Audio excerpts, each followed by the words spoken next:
Salut les filles. Salut. Hello. Oula, je crois que je vais bientôt couper ma caméra. Bonjour. Bonjour. Bonjour.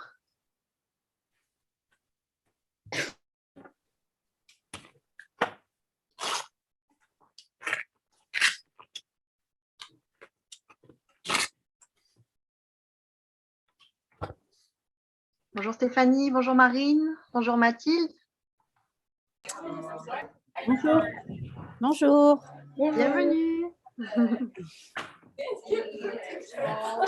vais couper mon micro parce que moi je suis dans un café, ça fait peut-être un peu de bruit. Pas de souci.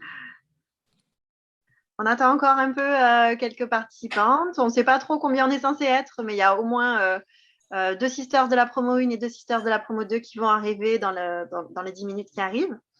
En attendant, on est certaines personnes de l'équipe Worship Sisters prêtes à se présenter pour vous. On va attaquer à 35, le temps que les gens se connectent, le temps de finir le boulot.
Bonjour Céline. Salut.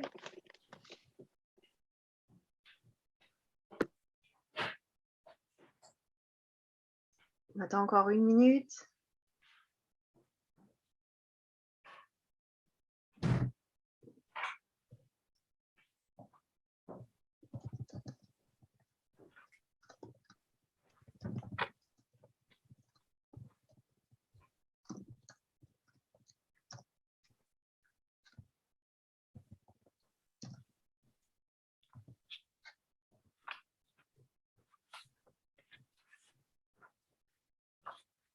Ok. On va commencer doucement. Bienvenue à toutes. Coucou. Hello. Bienvenue à toutes. Donc, c'est la première session Zoom de questions-réponses pour les potentielles candidates de la promo 3. C'est avec une grande émotion qu'on se retrouve ici. On est donc mode promo 1 toujours à fond. Céline, promo 2 qui a pris le temps d'être là. Il y a encore du monde qui arrive en salle d'attente. Donc moi, c'est Déborah, je suis la cofondatrice du mouvement Worship Sisters. Et donc, je suis accompagnée de plusieurs personnes de l'équipe, notamment Céline, que vous voyez là, qui est notre responsable communication. On a Claire F, qui est en soutien à Céline sur la partie donc, chargée de projet communication. Et on a aussi Laura Capelli, qui est chargée de projet logistique avec les territoires, donc une grosse partie pour la navigation et une partie aussi pour les demandes de subventions qui nous font vivre. Donc, on a hâte de découvrir vos profils, vos projets. Je pense qu'on peut commencer direct avec les témoignages de mode, le témoignage de mode, et puis en attendant Malicia de la promo 1. Et après, on pourra donner la parole à la promo 2 et ensuite, on vous explique un peu plus en détail et on vous donne la parole à vous pour vos questions. Merci Déborah. Hello les filles, je suis ravie d'être là. Que vous dire en quelques mots, Worship Sisters a changé ma vie. En fait, sur l'aspect personnel. C'est-à-dire que professionnel, moi, j'avais déjà une idée de la boîte que je voulais monter, qui était la boîte de mes rêves, que j'ai cofondée avec mon ami qui est devenu mon associé, qui s'appelle Fatou Ndiaye, qui est experte aux Nations Unies. Et Airship Sisters m'a apporté 3 choses essentielles. La première chose, c'est apprendre du temps pour moi en tant qu'être humain. C'est-à-dire qu'en tant que femme, on peut avoir beaucoup de rôles à la fois. Certaines sont filles, mères, sœurs, salariées, entrepreneuses, etc.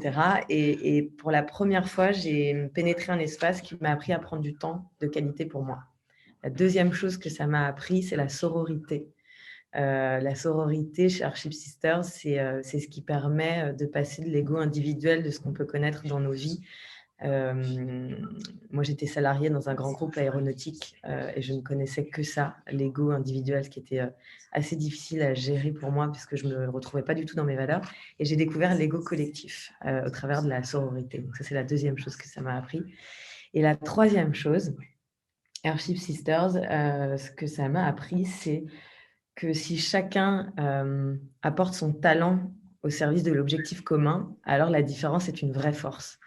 Et voilà. Et Airship Sisters, pour moi, c'est quelque chose qui a un début, mais qui n'a pas de fin. On est dans quelque chose de régénératif. Et je trouve ça génial qu'on soit à la promo 3 aujourd'hui. Voilà. Et je serais heureuse de répondre à toutes vos questions. Merci Maud. Donc, qu'est-ce qui s'est passé pour toi depuis fin 2019 où tu as fini le programme? Alors, plein de choses. Aujourd'hui, Great Village, donc, c'est une société coopérative d'intérêt collectif. On est 3000 membres dans la communauté. Notre raison d'être, c'est de reconnecter des humains pour créer des entreprises régénératives. Et donc, on a créé un incubateur pour des entrepreneuses et des entrepreneurs engagés. On a transformé les 17 objectifs de développement durable en 7 pôles d'impact: l'alimentation, la santé, l'éducation, la mobilité, tous ces sujets qui nous accompagnent au quotidien. Aujourd'hui, je suis avec une partie de l'équipe Great Village que je vous montre ici. On est dans les locaux à Paris. On est passé de 2 personnes à 8 maintenant. L'équipe Great Village, c'est 8 personnes. Et on a troqué l'équivalent de 3 millions d'euros en ressources, puisque notre raison d'être, c'est de reconnecter des humains pour créer des entreprises régénératives. Et notre solution, c'est d'utiliser le troc de ressources comme un moyen pour créer de la valeur durable. Donc, on troque des ressources en contact, en compétences et en outils. Ça peut être troquer un bateau, ce qu'on a fait avec Airship Sisters d'ailleurs, ou troquer un bien intangible, ça peut être une idée, un logiciel, etc.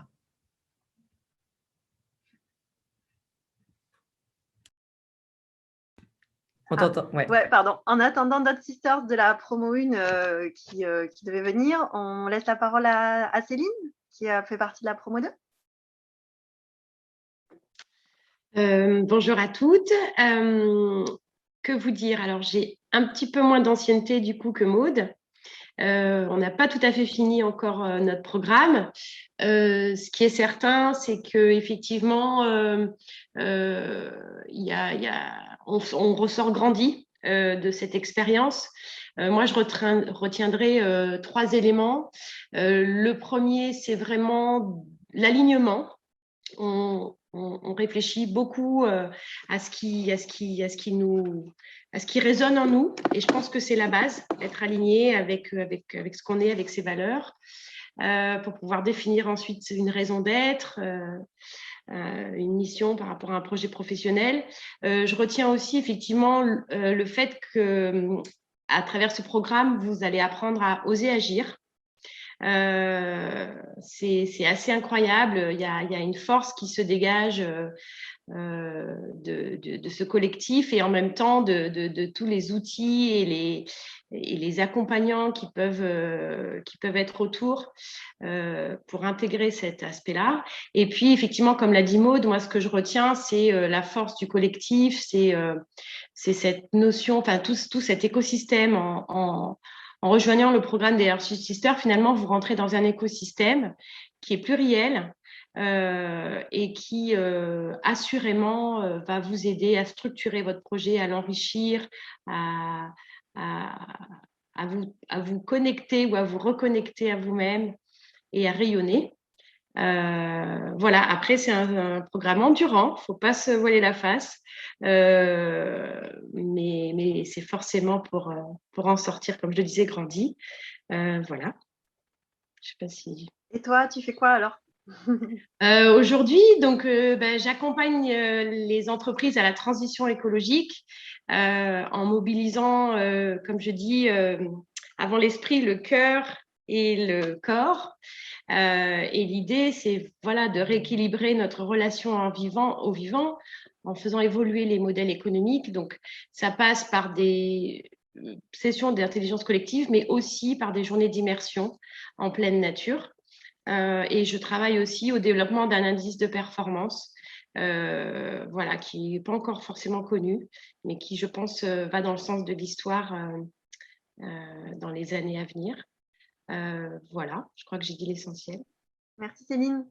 Vous devez vous demander un petit peu comment ça fonctionne. Donc, je vais vous montrer comment le programme a évolué, hein, puisqu'il a été imaginé avec Nathalie Hill, la cofondatrice, qui est une ancienne mannequin, qui est devenue marin et qui a quitté le projet depuis janvier 2020. Donc, c'est important de le savoir.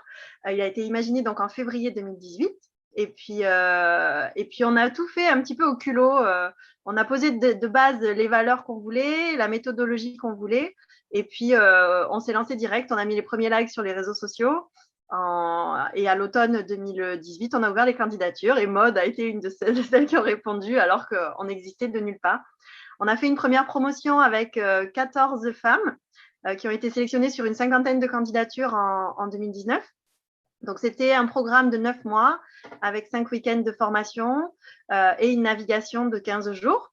Et depuis, le programme, il a beaucoup évolué puisque en promo 2, c'était un programme de 12 mois avec 5 week-ends de formation, 19 jours de navigation et quasiment 200 heures de formation en ligne pour les projets professionnels. Et ben, en année 3, il évolue encore. Donc, je vais peut-être vous partager mon écran pour que vous puissiez voir ce à quoi ça va ressembler. On a une infographie toute neuve. De toute façon, elle est sur le site web. Est-ce que vous voyez mon écran? Oui. Yes, super. Donc, en gros, voilà la structure du programme de 12 mois qui commencerait en février 2022. Avec une première couche qui est l'incubation de vos projets à impact, qui est essentiellement de façon digitale, avec à chaque fois une thématique et un intervenant du mois, et 4 petites pastilles qui correspondent aux 4 semaines du mois. Une pastille où on vous présente le contenu du mois sur votre journal de bord individuel, qui est entièrement digital, avec l'intervenant. Une deuxième séance la semaine suivante où vous pouvez être en groupe de 6 pour poser des questions sur les exercices qui sont dans le journal de bord pour que vous puissiez travailler en indépendance, en autonomie.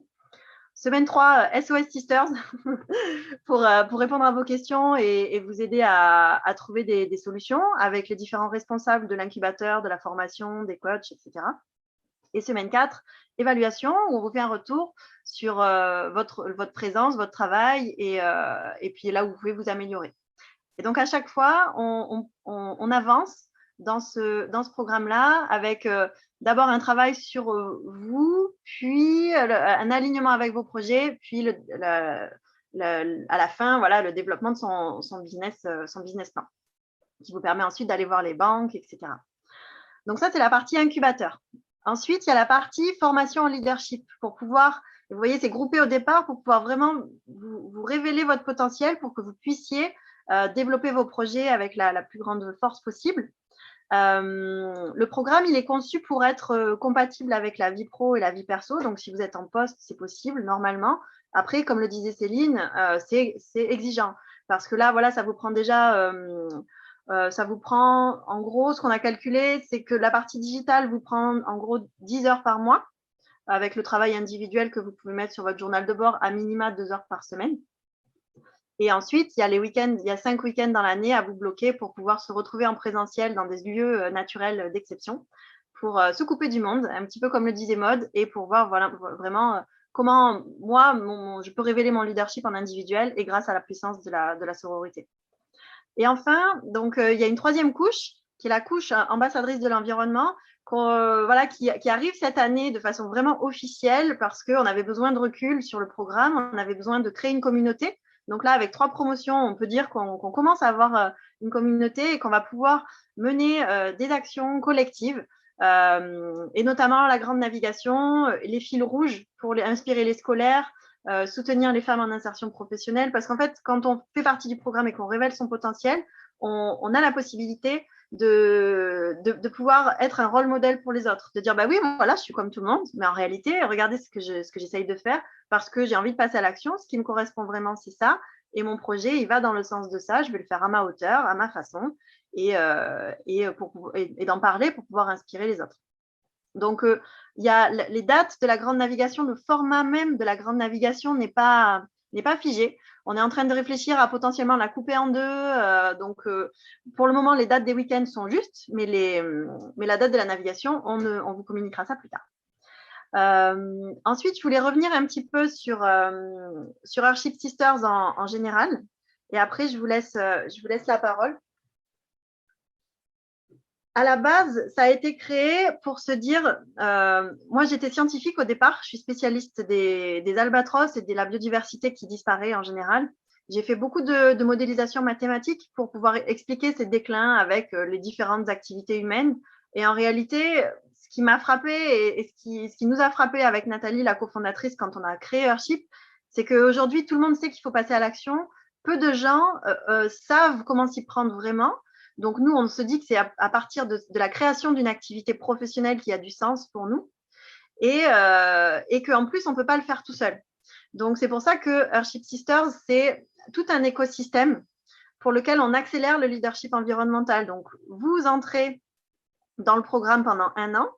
Ensuite, vous avez un impact sur les territoires où vous vous situez, n'importe où en France et en Europe, tant que vous êtes francophone et présente au week-end. Et à travers la navigation et les fils rouges qu'on vous propose dans le programme des ambassadrices de l'environnement. Et ensuite, il y a la partie entreprise. Et justement, on a la chance d'avoir Sébastien aujourd'hui, qui est un des mentors, qui fait partie de cet écosystème où justement, on travaille Earthship Sisters. Ce n'est pas juste le programme des sisters, c'est un programme pour les territoires, un programme pour les entreprises. Et c'est un levier pour la communication et les échanges et l'action entre ces trois piliers. Notre raison d'être, hop, je rajoute du monde. Notre raison d'être, c'est de permettre d'entreprendre au service de l'environnement en vous proposant des expériences transformatrices connectées à la nature, sublimées par le féminin qui est en chacun de nous et la puissance du collectif. Donc ça, vous le sentirez au fur et à mesure. Et notre méthodologie, c'est de d'abord travailler pour connecter les individus à eux-mêmes et aux autres, puisque les problématiques qu'on a affrontées pour l'environnement, elles sont tellement complexes que c'est en mettant en synergie nos compétences qu'on peut y arriver. À révéler votre potentiel pour que vous osiez être pleinement vous-même et que vous connaissiez qui vous êtes, pouvoir devenir pleinement performante en tant que leader, avec les clés qu'on peut vous donner, et ensuite visible. Et à ce moment-là, une fois que vous avez fait tout ça, c'est facile de vous engager pour le bien commun et de donner envie aux autres de faire pareil. Mais le passage à l'action, il est important. Donc, c'est pour ça qu'on propose de vous recruter au moment où vous avez une idée d'un projet professionnel que vous pouvez porter sur la protection de l'environnement, enfin, pas sur la protection de l'environnement, mais avec un impact qui n'est pas négatif pour l'environnement. Et le bateau, ça permet vraiment de faire les trois, de se connecter, de se révéler, d'agir, et en même temps d'aller semer l'envie d'agir à différents publics, des enfants, des quartiers populaires, des femmes en insertion professionnelle notamment. Et aussi de faire du lobbying avec des élus environnementaux. Et notre ambition à terme, c'est de pouvoir avoir un modèle qui est solide, de pouvoir le répliquer sur les différentes façades maritimes françaises et de pouvoir le répliquer aussi à l'international. Donc, ce n'est que le début d'une grande aventure. Voilà, je vais m'arrêter là et puis je vais prendre plutôt vos questions. On a Malicia qui est en retard qui va arriver et je reviens sur le Zoom. Bienvenue Marie-Pascale. peut-être avant d'écouter les potentiels sisters de la promo 3, est-ce que tu voudrais dire un petit mot sur ton vécu dans la promo 2? Salut Déborah, bonjour à toutes et à Sébastien. Tu es le seul homme.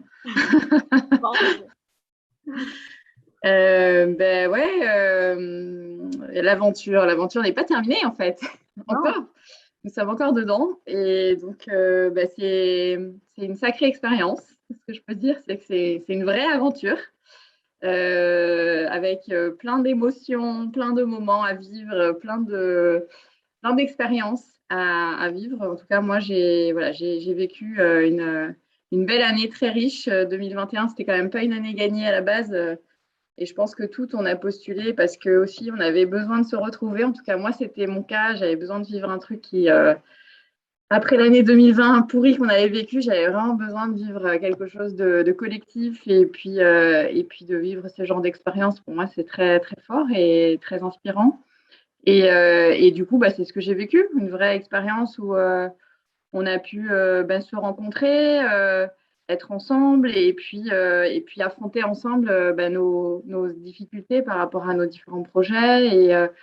Et c'est un espace, je dirais que c'est un endroit où j'ai trouvé un espace vraiment de sororité très fort. J'avais jamais vécu ça avant, en dehors de mon cercle familial, on va dire, de vraies sœurs. J'ai 2 sœurs. Mais là c'est autre chose en fait. Ça a été une belle expérience humaine qui continue et qui va continuer longtemps, j'espère. On essaye de tisser des liens aussi avec la promo 1. Je voyais Maud, c'est cool que Maud soit là. Et puis, j'espère qu'après, Malicia aussi, on a pu la croiser aussi dans notre aventure. Et j'espère qu'avec la promo 3, on pourra vraiment créer un fil de lien entre nous parce que on a besoin en ce moment je trouve, de se retrouver, de s'entraider dans cette période si particulière que nous traversons. Donc, je pense que c'est vraiment une vraie force, voilà, de pouvoir vivre ces moments-là. C'est une chance, c'est un cadeau que je me suis fait, que je ne regrette pas de m'être fait. Et je ne cache pas qu'il y a des moments difficiles, hein, c'est pas non plus, parce que c'est une expérience humaine, donc il y a plein de choses qui nous traversent toutes et qui m'ont traversé à moi pendant cette année. Donc voilà, après, c'est très, enfin, comment dire, je pense que c'est très unique à chacune en fait. On a des vécus très différents parce qu'on vit des choses très différentes. À la fois, on vit des choses collectivement et individuellement, ça nous touche à différents endroits. Mais c'est ça qui est bien, c'est que du coup, on chemine ensemble et chacun à notre niveau et on atteint forcément un pas après, quoi. Enfin, on avance et on avance plus vite à plusieurs que tout seul. Donc voilà, c'est une vraie belle expérience et voilà, je ne sais pas quoi dire d'autre. J'ai envie que ça ne s'arrête pas, à vrai dire. C'est dur de se dire que c'est terminé. Alors, on se dit que ce n'est pas terminé et on espère que voilà, on arrivera à créer ce fil longtemps, longtemps. Et ton projet, voilà. Et ton Mon projet. Ouais. Alors, mon projet, c'est d'inspirer l'envie d'agir. Et de transmettre aussi, donc c'est de transmettre en fait des émotions qui vont permettre à des personnes d'oser, justement d'être plus proches d'elles-mêmes et de se révéler et de voir le beau qui existe autour de nous. Moi, j'ai été beaucoup inspirée par des films comme Demain et comme d'autres, En quête de sens aussi, qui est un film qui m'a beaucoup touchée. Et du coup, moi, j'ai aussi envie à mon tour de transmettre en racontant des histoires qui donnent envie, qui font du bien, qui donnent une vision dont on a besoin pour avancer. Et en même temps, j'aime bien aussi faire vivre des expériences. Voilà, de coopération, d'entraide au travers d'un jeu que j'anime notamment. Donc voilà, moi, mon projet, il est divers. Donc, j'ai fait un podcast, je ne sais pas si vous avez eu l'occasion d'écouter, qui a retracé notre aventure de cette année, qui s'appelle Sisters le Off. Et je compte continuer à faire comme ça des récits audio et puis peut-être des récits vidéo aussi par la suite. Donc ça a été une première expérience que j'ai vécue en même temps que l'aventure, c'était de réaliser ce podcast, chose que je n'avais jamais fait avant. Donc voilà, en même temps, c'est aussi moi j'y ai pris aussi cette expérience comme un terrain d'expérimentation vraiment.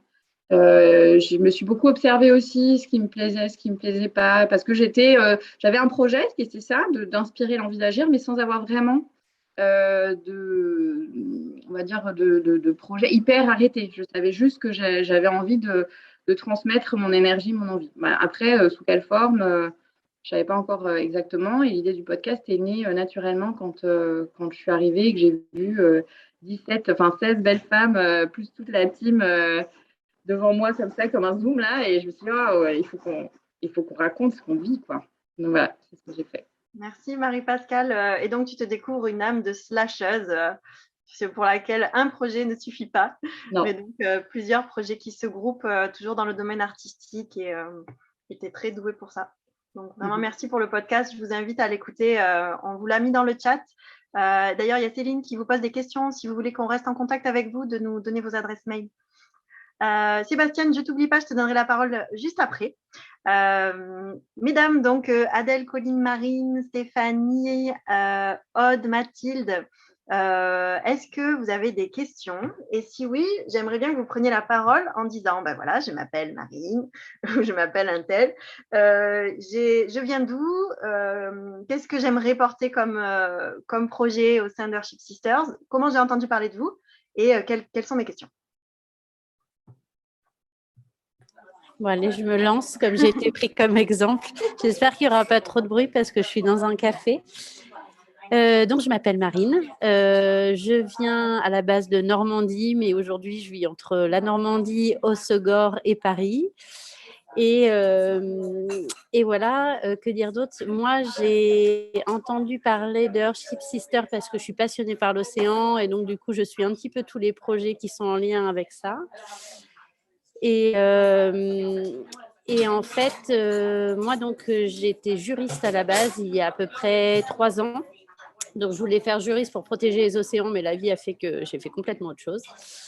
Et là, j'ai créé un podcast. Donc, ça fait rebondir avec Marie-Pascale. J'ai créé un podcast il y a un peu plus d'1 an qui parle de santé, mais du coup, de santé avec une vision holistique. On fait vraiment le lien entre santé humaine, santé de la société et santé de l'environnement. Et c'est un podcast qui est animé par un collectif de femmes engagées. Donc aujourd'hui, qui travaillent avec moi, il y a une rédactrice en chef d'un journal écologique, 2 artistes, une naturopathe et une psychologue. Et l'idée, c'est vraiment d'aller explorer la santé sous toutes ses dimensions et montrer aux gens que tout est interconnecté. Et il y a des chroniques spéciales autour du lien entre santé humaine et santé des océans, parce que moi, c'est quelque chose qui m'anime grandement. Et donc voilà, donc ça fait 1 an que j'ai créé ce podcast-là. Ça s'appelle The Octopush. Et donc ça roule. Je me suis créé pas mal, enfin j'ai passé beaucoup de temps sur le contenu, sur la création, sur la gestion d'équipe, etc. Sauf qu'aujourd'hui, j'arrive dans une limite déjà financière, de la communication. Je me rends compte que moi, je passe beaucoup de temps à soutenir ce collectif-là, mais moi, j'ai aussi besoin de me retrouver, de me sentir soutenue dans ce collectif qui grandit et dans tout ce projet, parce que là, à la base, je crée un podcast, mais l'idée, c'est de plus en plus de faire des ateliers et de créer un spectacle vivant à la fin de ça. Donc, vraiment le lien entre santé de l'humain, santé de sa société, santé de l'environnement, et particulièrement de l'océan.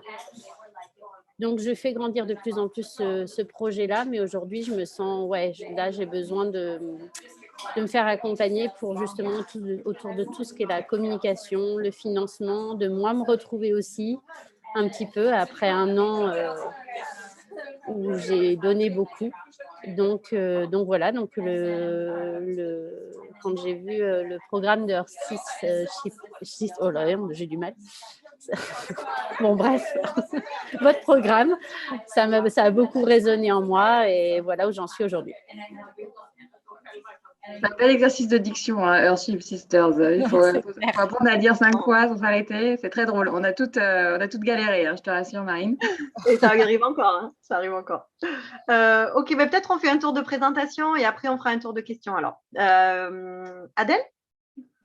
Oui, bonjour. Du coup, moi, je me présente. Je m'appelle Adèle Buzet. Actuellement, je suis en fait étudiante.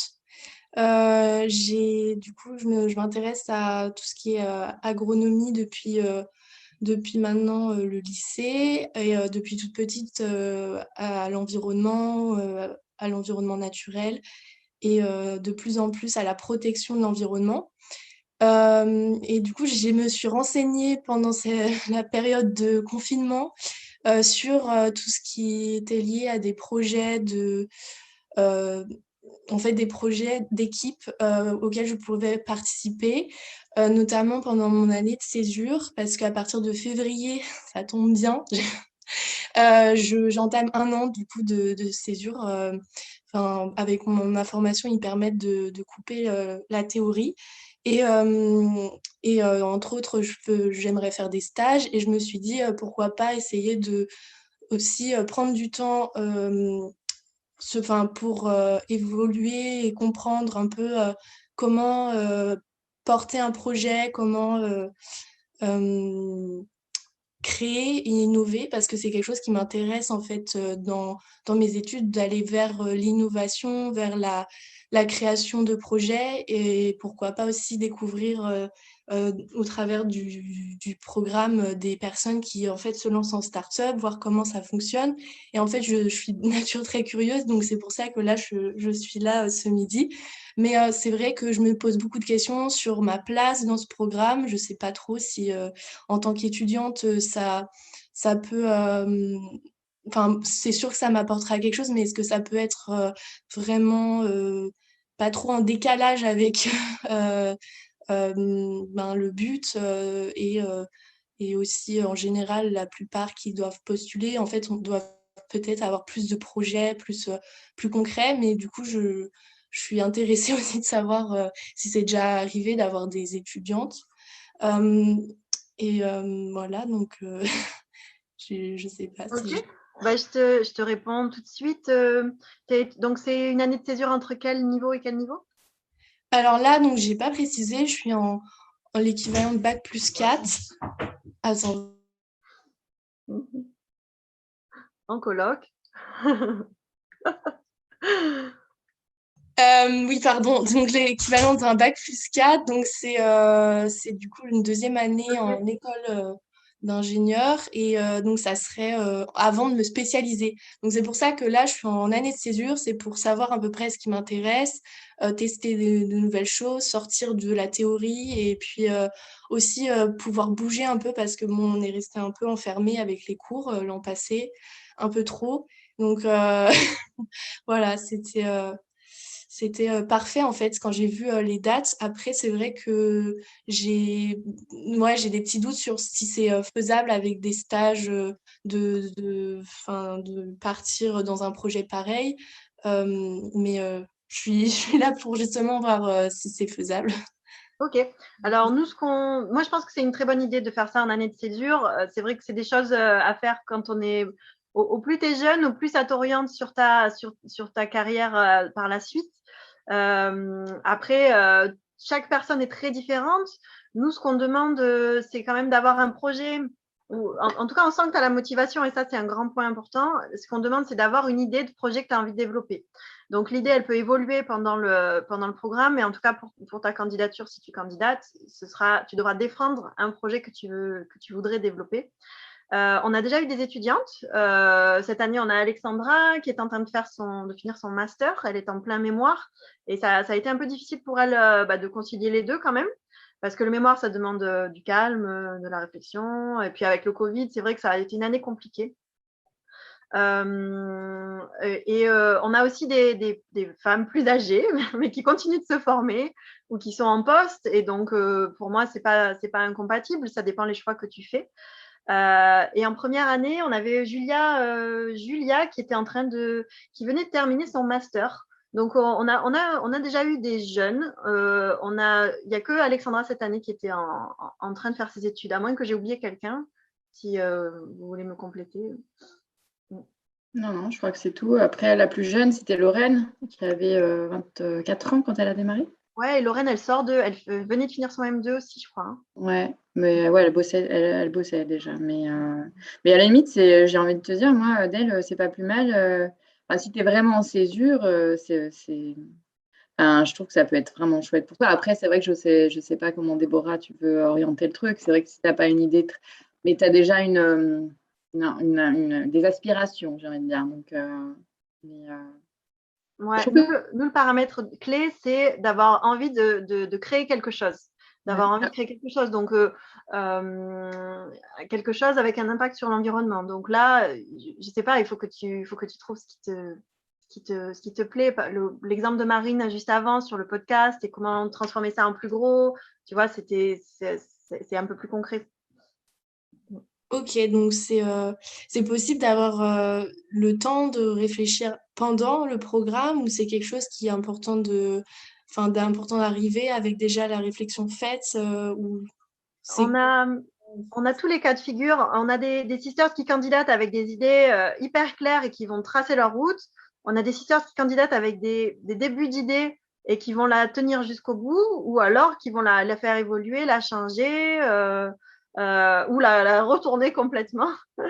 Tout est possible et c'est aussi ça l'espace que vous vous accordez en participant à cette année, c'est de trouver la voie professionnelle et qui correspond à à ce que vous avez vraiment envie au fond de vous et à qui vous êtes vraiment. Donc, nous, ce qu'on demande quand même pour les candidatures, c'est d'arriver avec une idée. Donc, à toi de voir ce que tu mets en avant et si tu arrives à convaincre le jury. Ok, merci. Mathilde? Colline? Non, Colline. Elle a enlevé son micro. Ouais, j'ai enlevé mon micro. Bonjour à toutes et tous. Merci déjà de tenir cette réunion et cet échange et merci aux personnes qui ont pris le temps de témoigner. Donc moi, je m'appelle Colline. Actuellement, je suis en poste dans une start-up au sein de laquelle je suis responsable marketing et com. Et en fait, j'ai un projet depuis quelques mois qui n'est pas du tout créé encore de façon officielle, qui est celui de créer une plateforme pour raconter et découvrir l'histoire des objets de seconde main. Donc, les objets qu'on se transmet, qu'on se donne, qu'on s'échange, mais aussi qu'on se vend, peu importe la plateforme sur laquelle on choisit de les donner ou de les vendre. Le but de ce projet, c'est de remettre de l'émotionnel dans des achats de seconde main qui sont un peu transactionnels aujourd'hui sur des plateformes comme Le Bon Coin, Vinted ou même Emmaüs, et en fait de redonner de la valeur à des objets qui en perdent au fil du temps grâce aux émotions qu'ils transportent, aux souvenirs, etc. Donc en fait, moi, mes interrogations par rapport à ce programme, c'est est-ce que c'est ouvert à des projets qui n'ont pas un impact négatif, on va dire, sur l'environnement, mais qui ne sont pas liés directement à la préservation de la nature.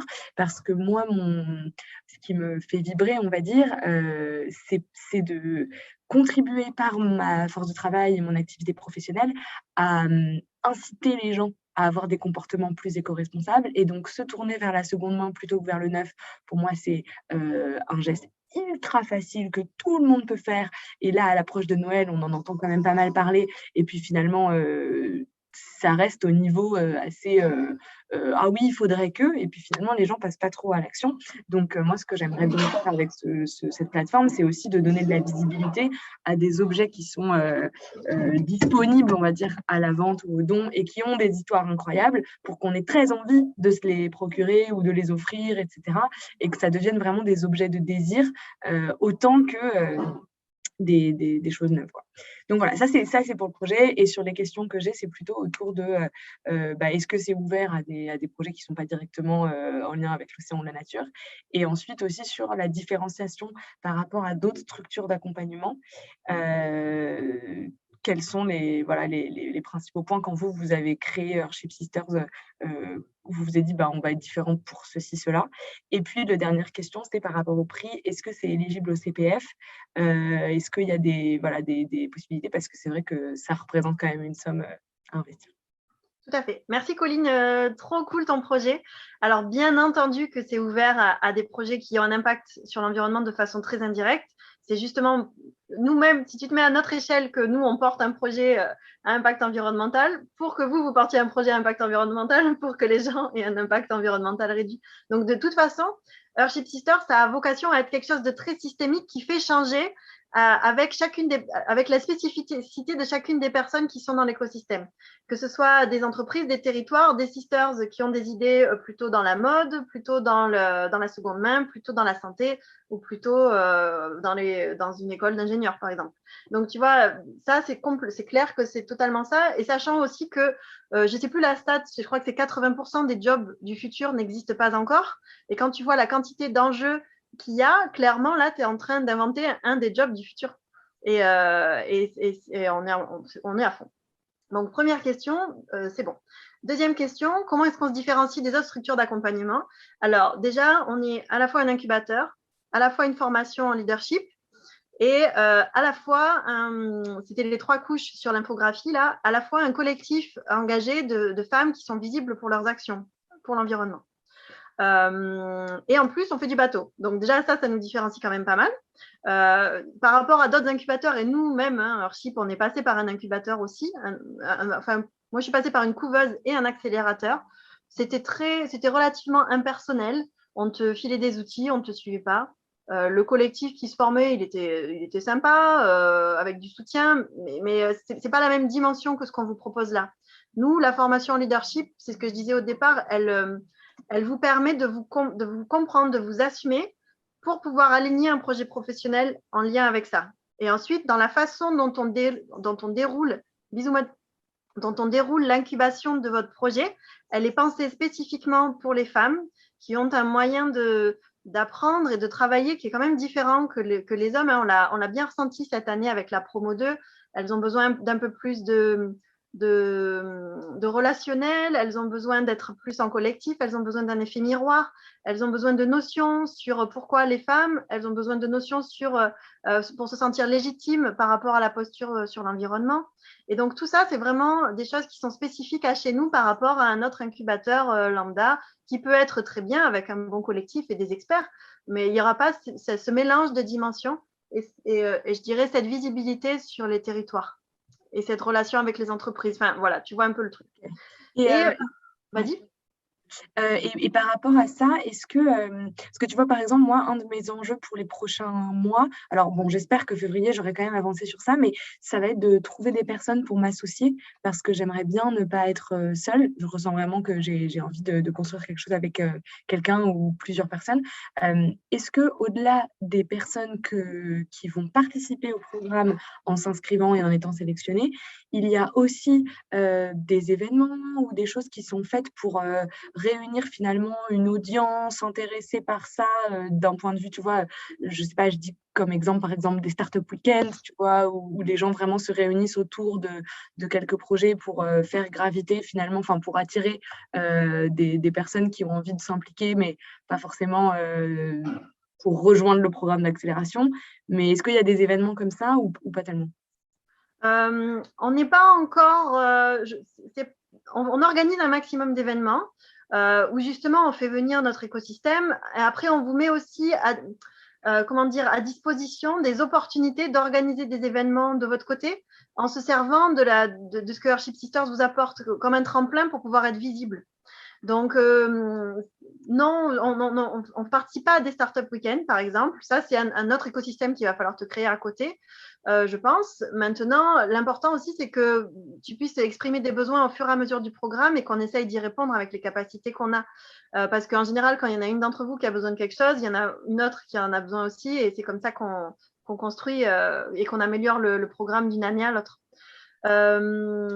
Après, et ce qui est important aussi, c'est que je pense que nous, on vous met à disposition un maximum de ressources, que ce soit le réseau qu'on a, que ce soit les outils qu'on vous apporte et les experts avec qui on vous met en relation aussi. Et après, et par rapport à l'associé justement que tu recherches, on peut pas garantir, tu vois, quoi que ce soit. On peut pas garantir que tu vas trouver un associé, que tu vas réussir à lever des fonds, que tu vas voilà, tout ça, on peut pas le garantir. Donc c'est aussi ça qu'il faut se mettre dans la bonne posture au départ, de se dire voilà, nous on arrive avec un plateau avec des trucs et puis vous vous servez de ce que vous voulez suivant vos besoins.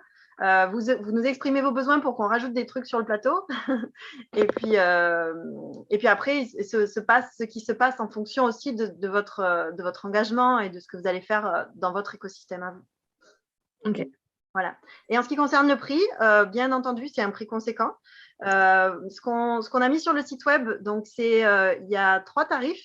Le tarif pour les personnes qui souhaitent suivre uniquement l'incubateur en ligne, c'est de 3 000 €. Le tarif pour les personnes qui souhaitent faire le programme complet, donc en tant que créatrice d'entreprise ou d'association, ou enfin peu importe, de partir d'une idée et de s'y matriculer d'ici la fin. Ça, on vous demande 7 000 €, sachant qu'il y a des modalités de paiement qui peuvent être mises en place et que ça représente 30% du coût de revient total de la chose. Avec la navigation, les week-ends, tout est pris en charge. Vous avez aussi, ce que je n'ai pas mentionné, un coaching individuel avec un coach que vous choisissez qui est certifié. Vous avez aussi un mentorat avec des gens comme Sébastien, on va te donner la parole dans pas longtemps, qui sont là pour partager leur expérience professionnelle plutôt en fin de programme et vous aider à y voir plus clair. On va constituer aussi des thématiques, des groupes thématiques de sisters pour que vous puissiez vous entraider en groupe thématique entre sisters. Et enfin, on se casse la tête depuis 2 ans là sur les organismes de formation. Pour le moment, ce n'est pas possible de prendre en compte les budgets OPCO et les budgets CPF non plus, parce que c'est encore une étape après les organismes de formation. Par contre, ce n'est pas une somme d'argent que vous allez lâcher comme ça dans le vent. C'est une somme d'argent déjà que vous choisissez de vous offrir. Et ça, c'est quelque chose que normalement, vous ne devriez pas regretter par rapport à ce que ça vous apporte. Et ensuite, dans la posture que vous pouvez prendre par rapport à cette somme d'argent, et je l'ai vécu moi aussi, puisque j'ai participé à un programme pour les femmes scientifiques en Antarctique, où on devait financer 20 000 € pour en faire partie.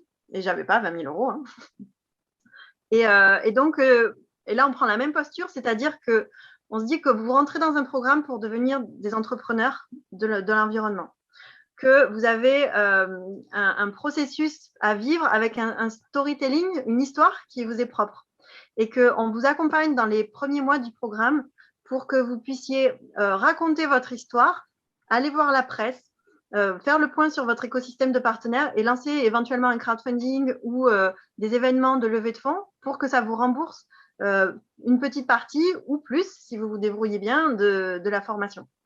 Et quand je l'avais fait, j'avais réussi au final à lever mes 20 000 €, petit à petit, avec un crowdfunding au début, un crowdfunding à la fin, une entreprise qui avait décidé d'allonger ce qui me manquait.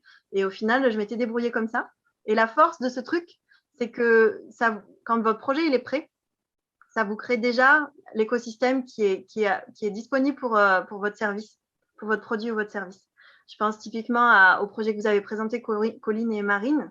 Ça vous développe le fait d'aller chercher ces fonds et d'aller vous mettre en avant pour vous raconter ce que vous êtes en train de faire. Ça vous développe une clientèle. On peut appeler ça une clientèle. Ok. Voilà. Je me permets juste une petite question, vu que je vais devoir bientôt partir. Parce que là, moi, je voyais sur le site que c'était un accompagnement plus autour déjà d'une idée qu'on avait. Moi, le projet, il est déjà bien lancé, c'est déjà créé. Est-ce que ça peut rentrer dans ce cadre-là ou pas du tout? Oui, alors c'est ce qu'on proposait dans le 3e tarif. Donc, tu as créé plutôt une asso ou une entreprise? Non, là, du coup, ce qui se passe, c'est que c'est en cours de création d'entreprise, d'économie sociale et solidaire, mais ce n'est pas encore fait. Donc là, je cherche à être accompagnée pour que ça soit créé. Ça soit créé là dans les prochaines. C'est juste que tu n'es plus au stade de l'idée. Tu as quelque chose d'avancé, mais tu penses à un projet plus court. Donc, l'idée, elle est là. Le projet est lancé. L'idée, elle est très claire dans ma tête. Je sais où je vais, etc. Maintenant, c'est plus les moyens pour la mettre en œuvre où je me sens un peu pas seule, mais là, j'ai besoin d'être accompagnée. Ouais. Bah, pour moi, ça passe aussi. C'est ce qu'on essaye de faire dans le jury de sélection, c'est d'avoir une grande hétérogénéité de personnes. Et certes, c'est difficile à suivre parfois pour nous parce que vous avez des besoins qui ne sont pas forcément les mêmes au même moment. Mais en même temps, ça vous permet donc on rajoute des choses sur le plateau.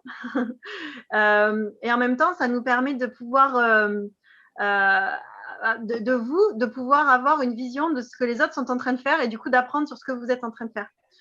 Et cet effet miroir dont je parlais tout à l'heure, pour moi, il est très fort et c'est pour ça que quand on est en jury de sélection, on essaye de maximiser la diversité des projets, des expériences professionnelles, des âges, des origines, de tout plein de choses pour que ce soit le plus riche pour vous possible. Donc, on a déjà pris des projets aussi avancés que le tien et ça marche. Pour moi, ça marche. Okay, merci. Après, c'est toi qui vois. Ouais. Mathilde et Stéphanie, on ne vous a pas entendu.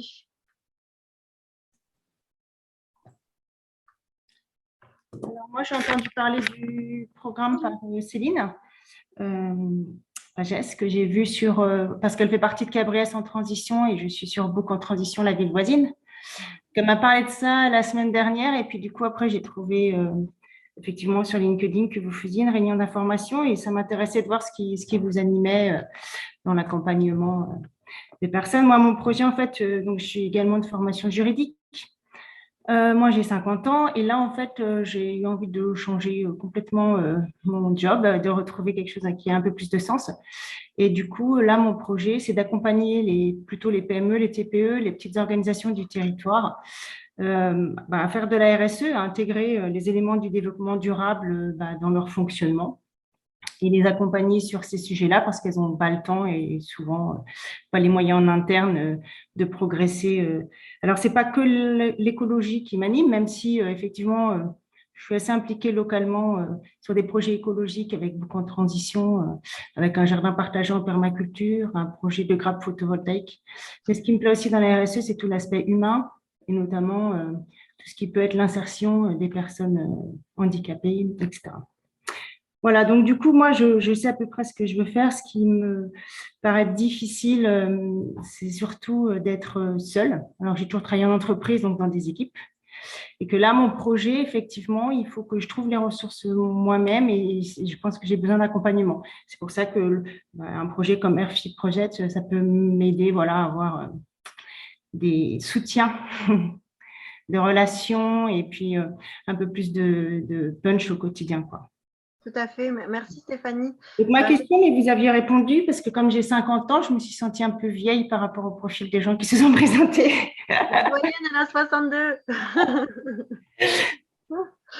Non, il y a un élément de Airship que je ne vous ai pas mentionné, c'est qu'à terme, cette armée d'entrepreneurs de l'environnement, on aimerait pouvoir la regrouper dans un collectif aussi d'entrepreneurs qui peuvent être plus visibles et auxquels les entreprises s'adressent directement quand elles ont des besoins de transition. Et donc, on pourrait piocher, on commence à être pas mal à accompagner les entreprises dans la transition, on pourrait piocher dans, tu veux un projet artistique, tu veux un projet de RSE, tu veux un projet de médias, tu veux un projet de communication, hop, on pioche dans les différentes sisters qui sont passées par le programme et c'est comme ça qu'en plus d'avoir des ambassadrices sur les territoires qui font des actions, on a des expertes qui vont dans les entreprises et qui agissent sur la transition dans les entreprises. Donc voilà, ça ne répond pas vraiment à une question, mais ça peut apporter une information supplémentaire pour ne pas te sentir seul. Parce qu'il y a se sentir seul dans la créa, et après, il y a arriver à vendre et à en vivre de son projet. Hein. C'est une autre paire de manches. Et toi, Mathilde ? Je vous fais juste un petit au revoir, je dois y aller. Je suis désolée, merci beaucoup pour toutes les informations et je n'hésiterai pas à vous contacter du coup. Merci beaucoup. Au revoir. Marine. Bonjour. Bonjour Mathilde. Je ne me vois pas du tout, je ne sais pas si c'est normal. Ouais, on te voit très bien, nous. Ok. Donc, Mathilde, je te reconnais, on t'a vu à... Ah, oui, c'est moi. Tu es venue à Marseille faire du bateau avec nous. Oui, c'est ça, c'est moi. Salut. Salut. Donc, du coup, il y en a certaines qui ont déjà un peu entendu mon projet parce que j'avais présenté rapidement à cet après-midi. Donc, moi, je travaille dans la protection de l'environnement marin. J'ai fait mes études là-dedans. Voilà, je suis passionnée de la mer et des fonds sous-marins depuis tout le temps, on va dire. Et du coup, donc, moi, j'ai vraiment l'intention de candidater pour la promo 3 de cette année. Et du coup, mon projet, c'est à travers d'utiliser en fait la plongée sous-marine comme média pour emmener les gens découvrir les fonds sous-marins. Donc, depuis que j'ai présenté mon projet, j'ai exposé mon projet à cet après-midi-là, il a quand même un peu évolué. J'ai beaucoup, beaucoup travaillé dessus pour l'ancrer dans un contexte actuel. Et en fait, ma première idée, ce serait du coup de m'adresser en fait à toutes les personnes qui souffrent aujourd'hui en fait d'éco-anxiété. Donc, c'est les jeunes entre 16 et 25 ans globalement qui sont vraiment atteints de ce syndrome et du coup donc, d'agir avec eux, pour eux et aussi d'anticiper ce phénomène-là et du coup en m'adressant aussi aux enfants et enfin, du coup aux parents de ces jeunes enfants pour essayer d'éviter et de leur donner les clés, de leur donner les moyens pour éviter justement de tomber dans cette éco-anxiété. Et donc à travers des reconnexions à la nature. Et moi, du coup, ce serait grâce au milieu marin, en fait, et à l'immersion, l'immersion sous l'eau, l'immersion dans la nature et dans les fonds sous-marins, de leur montrer la beauté de la mer, donc vraiment mer Méditerranée, hein, rester ici. Rester projet français, enfin mer Méditerranée, quoi. Et de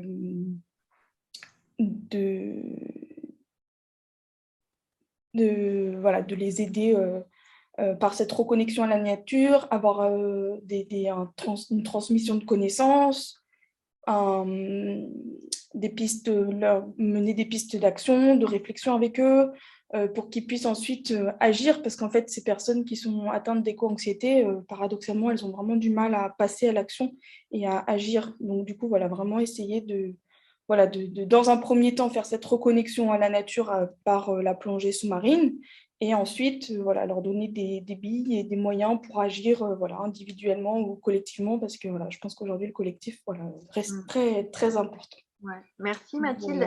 Et après, il y a plein d'autres idées qui vont faire en plus, qui vont aller plus loin encore, mais bon, il faut essayer de se concentrer. Alors, je me rappelle qu'on avait pris le temps de parler en pleine alerte rouge. Ah non, c'était le lendemain. Non, c'était le lendemain, oui. Et est-ce que tu as des questions par rapport au programme? Alors, du coup, moi, j'avais une question basique, classique sur le financement. Donc, le financement, alors moi, j'avoue, cette idée de lever des fonds et tout, ça m'emballe. Je trouve que c'est un challenge ultra, ultra cool. J'ai déjà plein d'idées, donc je ne peux pas tout faire en même temps. Là, je travaille beaucoup sur ma candidature, mais j'ai déjà des idées, d'aller chercher de l'info. Bref, ça m'emballe. Mais je voulais juste savoir quel était le délai pour réussir à lever les fonds, en fait. Si on avait tout le programme, s'il y avait quand même un délai plus court, s'il y avait... Alors, c'est une bonne question. Attends. Il n'y a pas vraiment de délai. Nous, on vous demande de choisir, parce qu'on a des besoins en trésorerie qui sont liés à vos paiements. Nous, on a les dépenses qui vont de l'autre côté. Donc, au moment où si vous êtes sélectionné, on vous invite à remplir un dossier d'inscription où vous choisissez votre modalité de paiement préférée. Donc, ça peut être mensuel, bimensuel, enfin, ou je ne sais plus, ou une fois par trimestre. Et donc, il faut tenir un calendrier qui est conçu avec vous en fonction de vos capacités. D'accord. Donc, en gros, on demande de toute façon un acompte de 1 000 € au départ pour valider votre inscription. Et à partir d'un certain stade aussi, si vous vous êtes décidé d'arrêter, vous êtes censé payer un certain pourcentage à partir du moment où vous décidez d'arrêter. Il y a aussi ce truc-là qui est dans un contrat qu'on signe avec vous au départ. D'accord. Donc, ensuite, il y a aussi des cas particuliers. Tu vois, il y en a eu plusieurs en première année, il y en a encore cette année, où il y a vraiment des trucs qui font que la personne, elle ne peut pas payer. On ne va pas vous mettre le couteau sous la gorge, tu vois. Maintenant, c'est important de garder ses engagements et de partir dans une régularité. Moi, c'est ça qui me tient à cœur, quelque chose de régulier à la hauteur de ce que vous pouvez faire. Et quand vous avez levé vos fonds, des fois, c'est nous qui vous remboursons, quoi, hein. C'est arrivé aussi plusieurs fois cette année, c'est nous qui vous remboursons de l'argent. Parce que vous avez payé, plus des gens ont donné sur la plateforme pour vous, et donc on vous rembourse la différence. D'accord. Donc, il n'y a pas de délai. Il y a plusieurs postures. Par contre, tu vois, il y a des sisters qui ont eu du mal à lever des fonds en début de programme parce que leur projet n'était pas encore assez clair. Oui, voilà. Et après, il y a l'inverse. Il y a des sisters qui décident de garder, de le faire plutôt à la fin de programme, en toute conscience, parce qu'elles se disent, bah, je lèverai des fonds pour mon projet en même temps que je lève des fonds pour le programme. D'accord. Donc, il y a plusieurs approches. Il y a même il y a des filles qui disent, bah, moi, en fait, je suis pas à l'aise à lever des fonds, donc je vais pas lever des fonds. Je m'offre le truc comme ça. Et je me débrouille avec des paiements. Des fois, tu as la famille qui aide. Enfin, voilà, c'est vraiment du cas par cas. On avait le cas d'une sister avec plusieurs associés. Chaque associé a pris un petit bout. Il y a plusieurs formats. C'est très agile en réalité. Tout ce qu'on propose, c'est à la fois, comme on est ouvert à la diversité, chaque profil, il a son option. Nous, on propose un cadre. Et puis, quand vous ne pouvez pas suivre le cadre, on en parle. D'accord. Ça marche. Et j'avais une autre question aussi, c'était j'ai du mal à visualiser la chose dans le sens où j'arrive pas à savoir si quand on sort du programme, en grosso modo, on est prêt à lancer le truc, enfin lancer le projet ou pas. J'ai un peu du mal en termes de délai, en termes de ouais, j'arrive pas trop à... Ça veut dire quoi, être prêt? Bah... Je ne sais pas. Je pense que à partir du moment où tu décides de créer un projet, d'être entrepreneur, tu pars du principe que c'est jamais prêt, c'est en perpétuelle évolution, oui. et tu as une notion de risque avec laquelle tu jongles en permanence. Après, la capacité que tu as à être prête, genre ton offre est prête à des premiers clients d'ici la fin du programme, elle dépend aussi de toi. Donc nous, tu vois, on l'a conçu aussi pour vous donner un rythme, pour vous permettre, et c'est ce qu'on essaye de faire avec la promo 2 là, d'arriver, que vous ayez toutes au moins un business plan qui soit écrit pour aller voir les banques, pour pouvoir vous lancer. Maintenant, c'est très spécifique à la personne et aux exigences que tu te mets toi-même. Il y avait Céline qui est partie tout à l'heure. Elle, en cherchant son financement, elle a trouvé son premier client alors qu'elle n'était pas du tout prête. Et au final, c'est ça qui l'a rendue prête, tu vois. Donc, tu as aussi plein de trucs qui peuvent se passer à l'envers.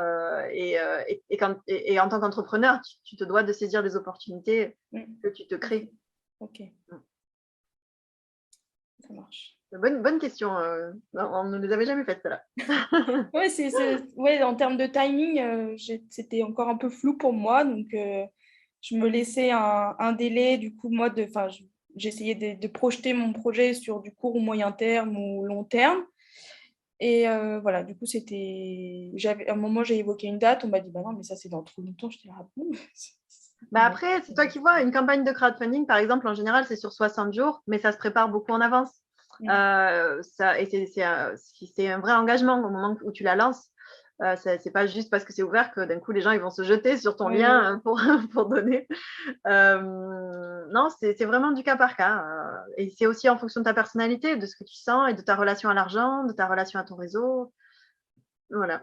Et ça, le crowdfunding, c'est quelque chose qui a beaucoup fonctionné pour la levée de fonds pour les sisters? Pas forcément.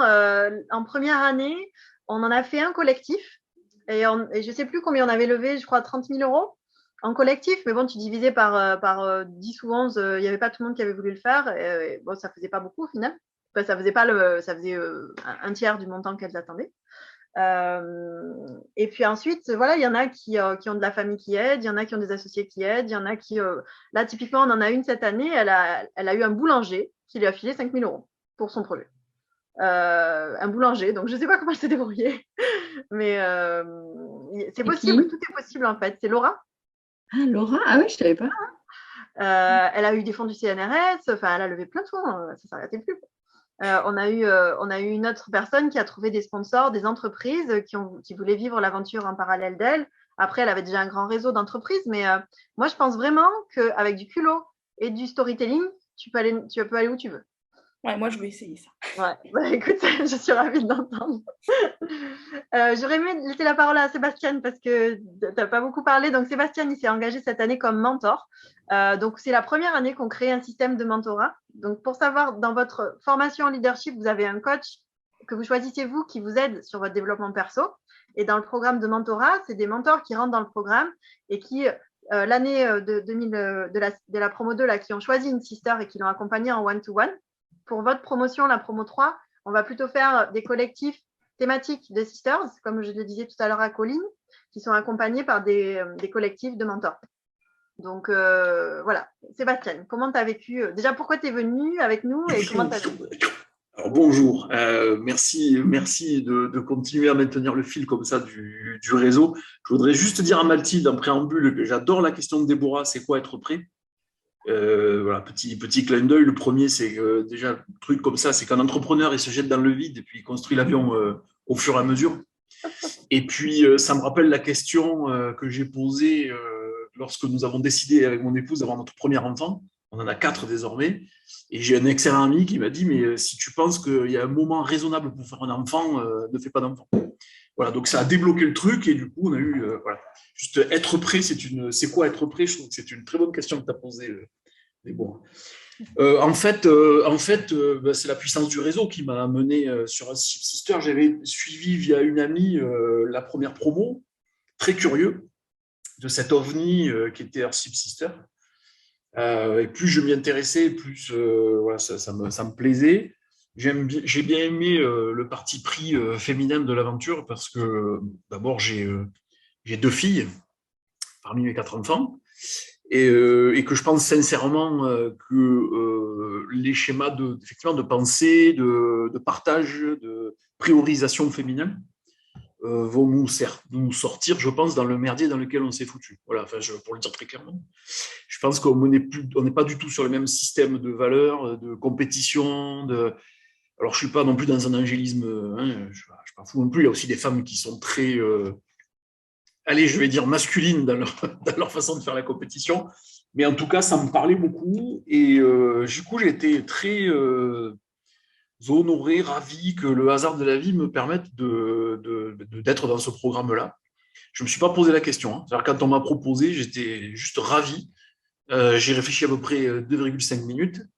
J'ai fait participer les enfants et mon épouse sur le choix du projet qu'on souhaitait accompagner parce qu'on fait les choses en famille. Donc, comme par hasard, évidemment, j'accompagne une sister qui a un projet d'école dans la forêt, du côté de la Belgique et bientôt du côté de Vancouver. Donc, sacrée aventure. Et puis, effectivement, le côté pivot, en fait, j'aime bien l'idée que je pouvais aussi être le pivot pour que dans mon cercle, dans ma sphère où là, moi, j'interviens plutôt dans le monde du handicap, enfin pas plutôt, carrément dans le monde du handicap, j'avais envie de participer, de partager, de répercuter ce qui était en train de se faire là, si j'allais à Hearthship Sister. Et là, au moment où on est en train de réfléchir à la promo 3, enfin où je vois la promo 3 se dessiner, naturellement, je m'aperçois avec bonheur que j'ai dans mon réseau proche des personnes très sister compatibles. Alors ça me fait plaisir. Parce que je me dis que bon, il y a une espèce de chemin là qui se dessine. Et après, si je focus sur le mentoring, moi j'aime beaucoup partager, en toute humilité, j'aime beaucoup recevoir. Donc je reçois aussi beaucoup de la sister que j'accompagne. Je suis ravi d'entendre que la promo 3, ce sera plutôt dans un collectif, parce qu'effectivement, je dois faire un point avec Marina, et l'un des premiers retours que j'allais faire, c'est qu'en fait, le mentor, il est très isolé, quoi, en fait, dans son coin, et c'est pas cool. Et donc, effectivement, ouais, je trouve que l'idée de collectif parce qu'on n'a pas tous les mêmes compétences, on n'a pas tous les mêmes acquaintances, affinités, etc. Et ouais, je trouve l'idée d'essayer de faire collectif, comme ça, j'aime assez, ça me parle beaucoup. Voilà. Et sur le mentoring, effectivement, le mentor, en plus, participe financièrement, mais ça n'a pas été un sujet. C'est un don, parce que ça m'a même pas... je me suis ménagé le chemin de vie nécessaire, ou je ne vais pas dire... je ne sais pas comment le dire, mais en tout cas, mon chemin de vie me permet de donner sans... comment je vais le dire? je me suis cassé la nénette pour pouvoir un jour participer à des choses comme ça, voilà, dit différemment. Donc, ça n'a pas été un sujet, quoi. Voilà, l'arbitrage a été vite vu. Et voilà, donc je suis très curieux c'est un organisme vivant, le truc là. Donc je suis très curieux de voir comment il évolue. Et, j'aime beaucoup l'agilité avec laquelle vous menez ça, les filles, parce que c'est vraiment, ça bouge quoi, en fait, en permanence. Ça se dessine en permanence. Et moi, j'ai eu la chance, en plus, l'honneur de pouvoir faire une intervention un samedi matin, je crois, sur l'île du Frioul. C'était un super cadeau, quoi. Voilà, j'ai donné de mon temps et j'ai reçu beaucoup de sourires en retour. Et en plus, dans un endroit qui était juste magique et qui était juste parfait par rapport à ce que j'avais à raconter de l'alignement, justement. Voilà, donc Shift Sister, c'est aussi un chemin, et c'est un chemin sur lequel on croise des mentors, des sisters, des familles, enfin plein de choses. Et voilà, c'est un super cheminement, je trouve. Voilà.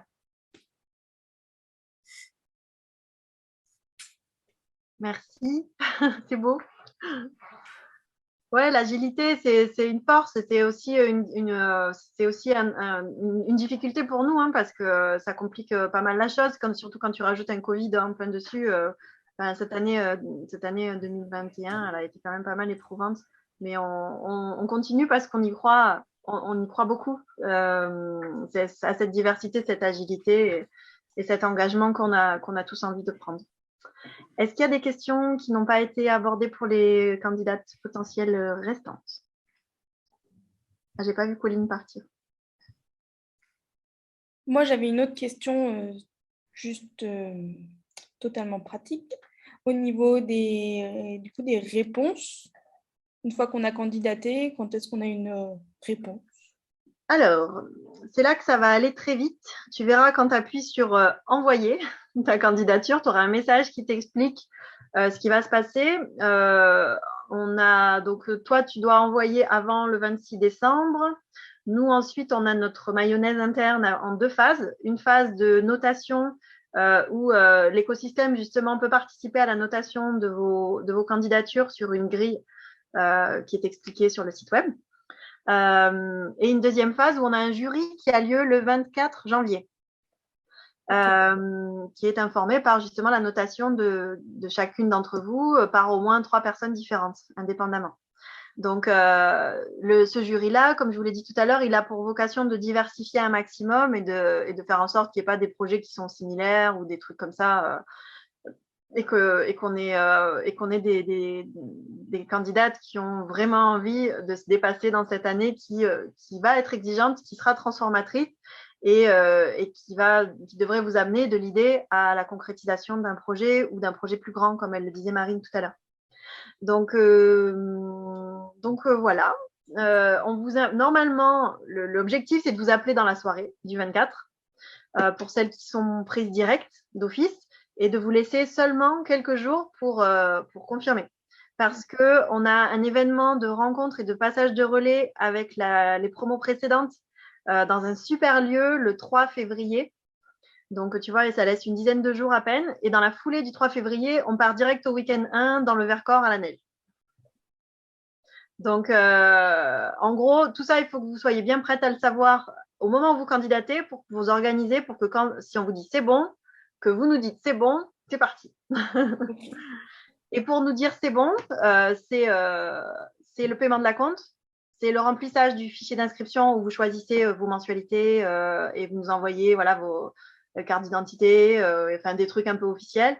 Et puis c'est la signature du contrat d'engagement avec nous qu'on a fait avec des avocats pour vous expliquer s'il y a tel problème, on fait ça. S'il y a tel truc, on fait ça. Ce qu'on s'engage à faire auprès de vous, c'est ça. Ce que vous vous engagez de faire auprès de nous, c'est ça. Voilà. OK. Donc, normalement, 24 au soir, on vous appelle. OK. Ça risque d'être un peu tard, mais c'est pas grave. C'est pas grave. Moi aussi, j'avais une autre question. Du coup, j'ai attendu d'avoir plus de précision en vous écoutant tous parler de vos expériences. Après tout ça, je me demande en fait si c'est possible de participer à ce programme. Dans le but premier, en fait, ça serait pour moi d'avoir une expérience collective avec déjà de connaître les différents moyens d'entreprendre, d'innover, de créer en collectif. Et après, tout ce qui est lié à faire un business plan en fin d'année, c'est vrai que je me projette pas du tout et je me demande vraiment, là j'en sors un peu déboussolée. Je me demande vraiment si c'est pas trop tôt. Disons que je sais qu'un jour, voilà, j'arriverai à un stade où j'aurais peut-être besoin davantage de faire un business plan, d'avancer plus d'un point de vue concret sur un projet. Mais je me demande encore là si c'est pas... Voilà, je suis contente de me renseigner ce midi, mais je me demande encore si c'est pas un peu tôt.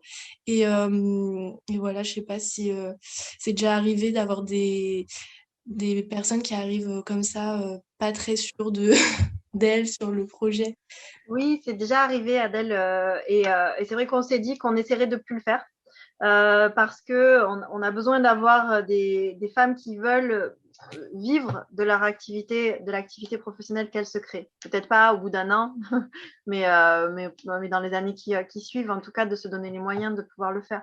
Donc, c'est pour ça qu'on insiste sur la précision de l'idée au départ et de l'engagement que ça va représenter pour que ça marche et que vous aboutissiez à un business plan.